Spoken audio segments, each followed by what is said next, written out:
کیا حدیث سے یہ ثابت ہے کہ جو شخص سونے سے پہلے یہ دعا پڑھے لا الہ الا اللہ وحدہ لا شریک لہ ولہ الحمد وہو علی کل شیء قدیر لا حول ولا قوۃ الا باللہ سبحان اللہ والحمد للہ ولا الہ الا اللہ واللہ اکبر، تو اس کے سارے گناہ بخش دیے جائیں گے؟ کیا یہ بات حدیث سے ثابت ہے؟ سرفراز مہر نے پوچھا ہے۔ دیکھیں صحیح بخاری کی حدیث نمبر 1154 میں یہ الفاظ یوں ہیں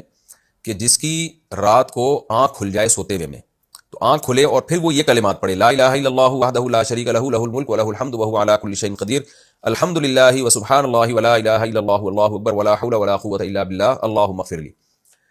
تو یہ الفاظ اگر کوئی پڑھ لے تو پھر اللہ اس کے سارے گناہوں کو معاف کر دیتے ہیں۔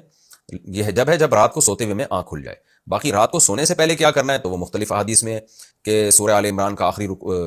سورہ بقرہ کا آخری رکوع بھی ہے، سورہ فلق سورہ ناس بھی ہے، آیت الکرسی بھی ہے، اللہم بسمک اموت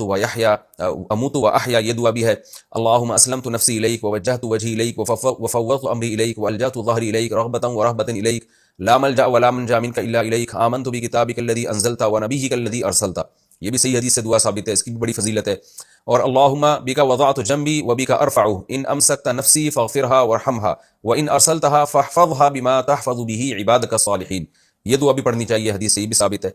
تو مختلف مواقع پر نبی نے مختلف دعائیں پڑھی، آپ ساری پڑھ لیں تو بہت ہی اچھی بات ہے یہ۔